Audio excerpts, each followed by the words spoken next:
And now for more American Graffiti here at the Folly Brook, connecting the Man Cove, COVID 19 to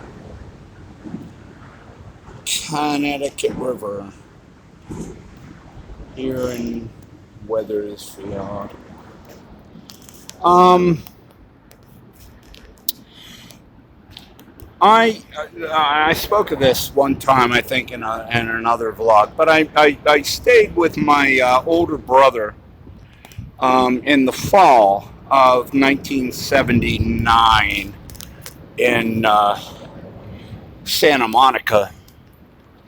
He had an apartment along Santa Monica Boulevard. He was working as a security guard while going to school at UCLA. And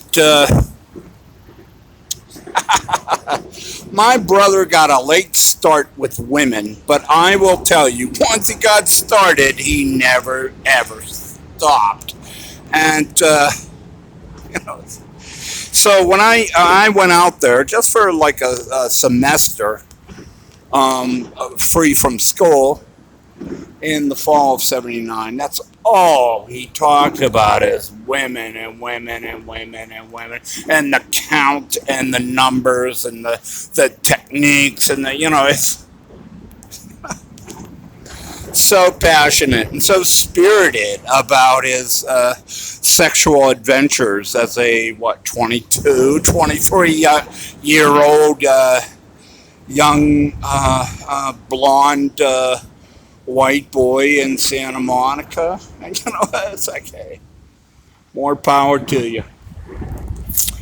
One day he took me to the to a restaurant. He said, "There's a woman I want you to meet. There is a woman I want you to meet, and you gotta meet her." I said, "Okay, okay, okay." I said, "Who is she? What, where we're going?" He said, "She works at a diner up the street, and."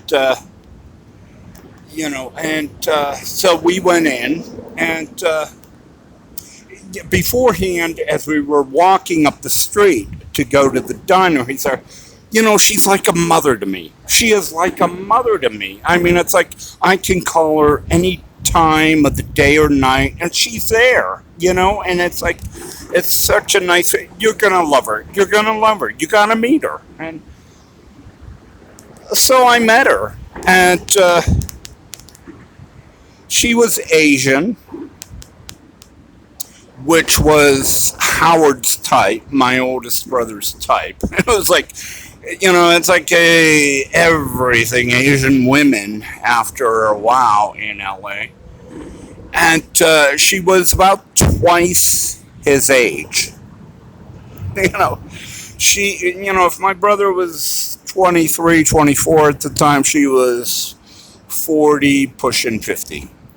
And look, every year of it.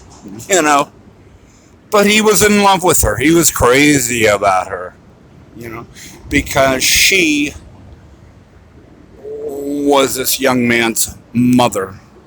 Okay.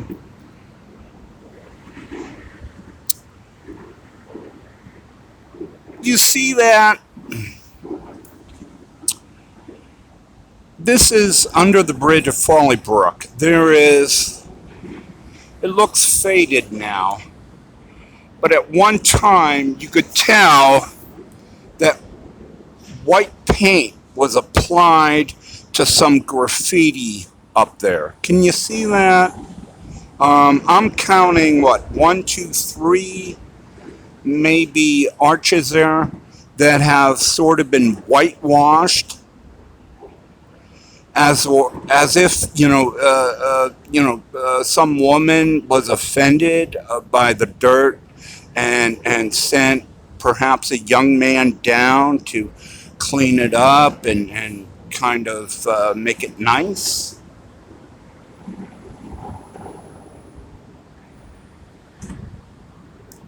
I have seen a lot of that on the road here. I have experienced, of course, As a 60-year-old man, none of it.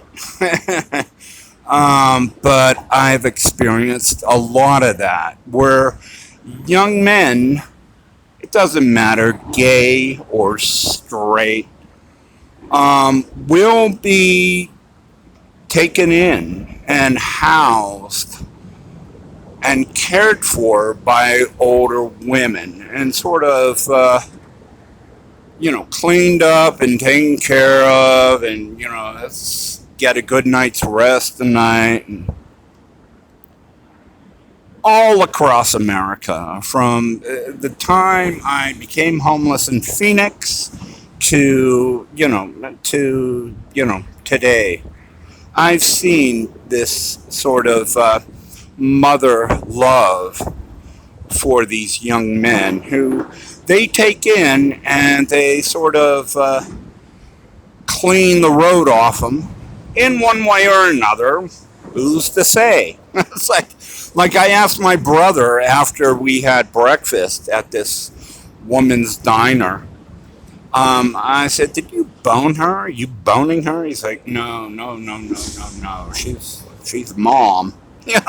You don't screw mom." And it's like, him being 23, 24, you don't have to screw mom. So, it's that kind of thing. But I've noticed it all along the road here in America. This sort of younger men being cared for and nurtured by older women and looked after by older women that just, take them in, give them a night's rest or whatever, have them, put themselves together and then send them back on the road. Yeah, and it's not only, of course, white women. It's many different types of women I have found. It's like let's see, blacks call them Miss Liza, Miss Liza. Hispanics call them Mama Sita. And white guys, I guess, just call them Grandma. There's a name for these women that just care for the younger men on the road and to look after them and, give them a good night's sleep, a good night's rest, and then just, send them back on the road across America.